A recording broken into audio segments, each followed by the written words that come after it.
আসসালামু আলাইকুম everyone, welcome to my new episode. এবং আমি আছি কাফি আপনাদের সাথে। আজকে 1 জানুয়ারি 2025। তো বছরের প্রথম ভিডিওতে আজকে আপনাদেরকে আমি শেয়ার করব আমাদের দেশের মানুষের অধিকাংশ মানুষের জন্মদিন 1 জানুয়ারি কেন। ব্যাপারটি ইন্টারেস্টিং, কিছুটা মজারও। কিন্তু আমরা যদি দেখি যে আমাদের দেশের মানুষজন সাধারণত একটা এমন একটা কমফোর্ট জোনে থেকে সব কিছু করতে পছন্দ করে, যাতে তার একাডেমিক বা চাকরির সবগুলো কাজ তারা একটা সুন্দর নিয়মের মধ্যে করতে পারে।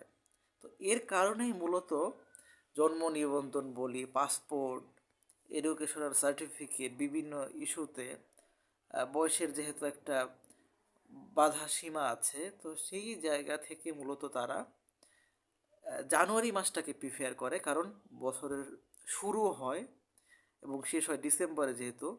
তো এই কারণে মূলত আসলে মানুষজনকে জানুয়ারির 1 তারিখের নিজেদের যে একটা ফেক বার্থডে এটা দিতে দেখা যায়। কারো জন্মদিন যে কোনো মাসেই হতে পারে, কিন্তু এতে হয় কি, তার জন্য একটা টার্গেট সেট করতে কিন্তু সুবিধা হয়, যার কারণে কিন্তু এই ধরনের ব্যাপারগুলো দেখা যায়। যার কারণে অধিকাংশর যে সার্টিফিকেট জন্মদিন এবং অরিজিনাল বার্থডে জন্মদিন সেটা কিন্তু ডিফারেন্ট হয়ে থাকে। ভিডিওটি কেমন লাগলো আমাদেরকে জানাবেন। আরও নতুন নতুন ভিডিও পেতে আমাদের চ্যানেলটি সাবস্ক্রাইব করতে পারেন এবং বেল আইকনটি প্রেস করে নোটিফিকেশন পাবেন পরবর্তী ভিডিওগুলোর জন্য। ধন্যবাদ।